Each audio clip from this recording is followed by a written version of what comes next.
Hello and welcome back to my channel, The Mental Traveler. I'm Caro Herrera, and today we're going to be diving into a subject that's very close to my heart, dog movies from the 90s. And these films have three things in common. They're about dogs, they came out in the 90s, and they were all a huge part of my childhood. But don't worry, this video is completely spoiler-free. And just before we begin, I would like to dedicate this video to the memory of all the dogs I've ever had, because they've meant the world to me, and they always will.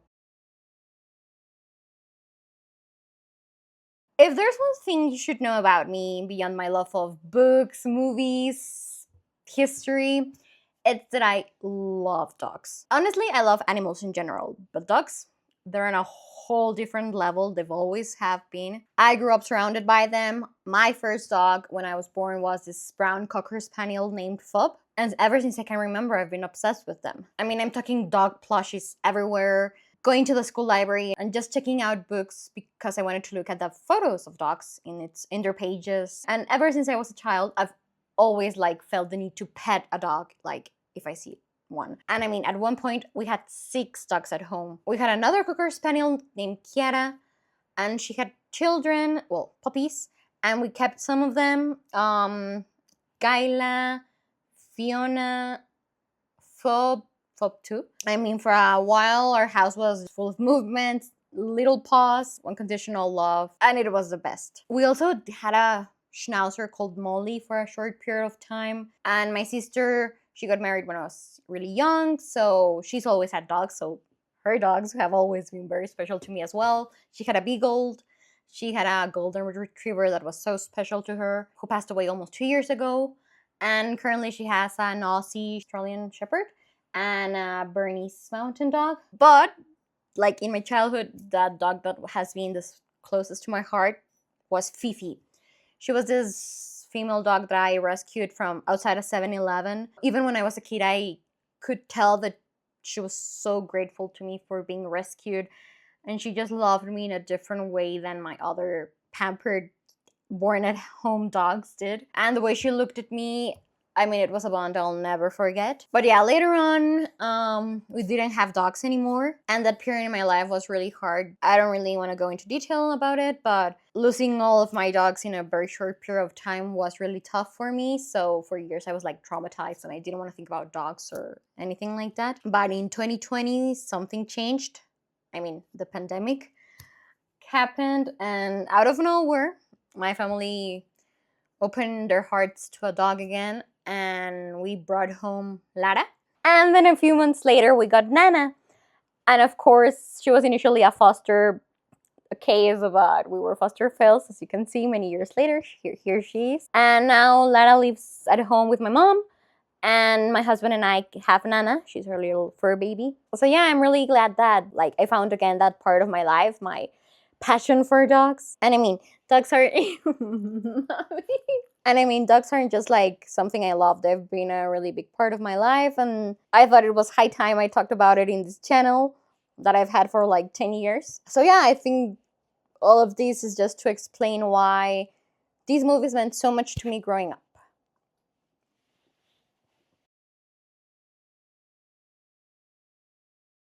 Okay, so let's start with live action films. The ones that made me laugh, cry, and fall even more in love with dogs, if that's possible. This might be my all-time favorite dog movies. 2 dogs and a cat trying to find their way back home. I mean, it's a perfect recipe for being emotional, adventurous, and just peak 90s magic. And I loved Chance as a kid, but now I think I'm definitely more of a Shadow person, though personality-wise I'm more Sassy the cat. But yeah, Shadow the golden retriever was just beautiful.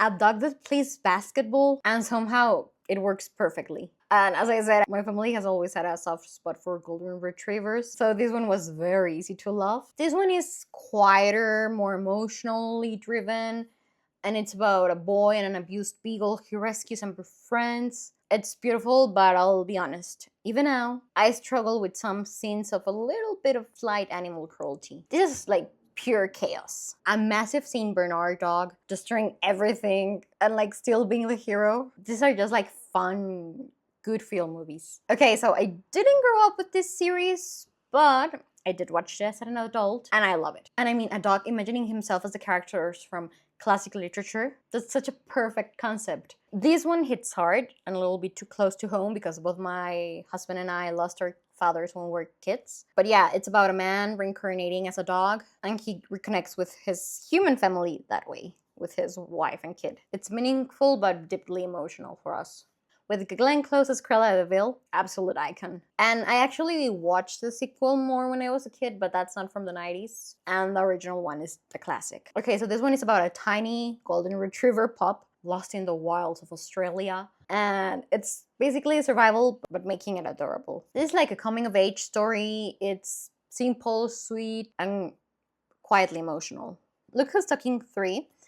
It's talking dogs, family comedy, light, silly, fun, a much harsher setting where dogs aren't always treated kindly. It's powerful but not the easiest watch. Another survival story, this time with Buck. It's about endurance, loyalty, and adapting to a brutal world. Now onto animated films that, even though there were cartoons, they also emotionally wrecked me as a kid.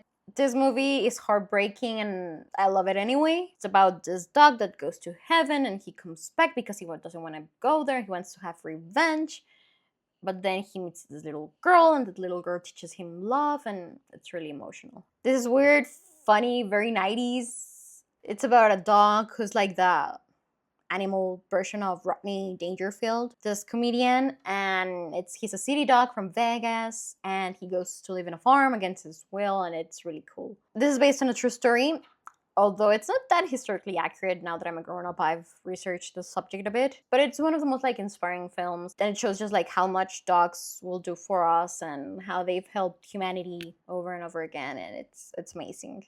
I can't do this video without mentioning Scooby-Doo, particularly Zombie Island and The Reluctant Werewolf, because they were so fun and a little creepy and full of personalities, and I'm really looking forward to the new live-action Scooby-Doo adaptation that's coming out. They're just like filming it right now. This is a smaller film, but very sweet and heartful. Okay, so I also just want to quickly mention other dog movies that I love that are not from the 90s, but I couldn't do this video without mentioning them. Movies like The Fox and the Hound, Dogo, Marley and Me, Hatchie, Red Dog, Lady and the Tramp, and so many more that I would still be here 24 hours later probably mentioning them all. So yeah, I think this is it. That's my list for now. Thank you so much for watching this video. I would love to hear from you all. What do you guys think about these movies? I would love to hear about your dogs from childhood or your current dogs, your fur babies. I mean, they're part of the family, so I would love it if you would share your stories with us all about man's best friends. Because I think that the stories of our dogs matter. Their lives should be remembered because they stayed with us. They make our days better. They love unconditionally. But yeah, thank you so much for watching. Please like, subscribe, comment. It will really help to boost up the channel. And well, I'm Caro Herrera, the mental traveler, and I hope you have a wonderful day wherever you're in the world. I will see you soon. Goodbye.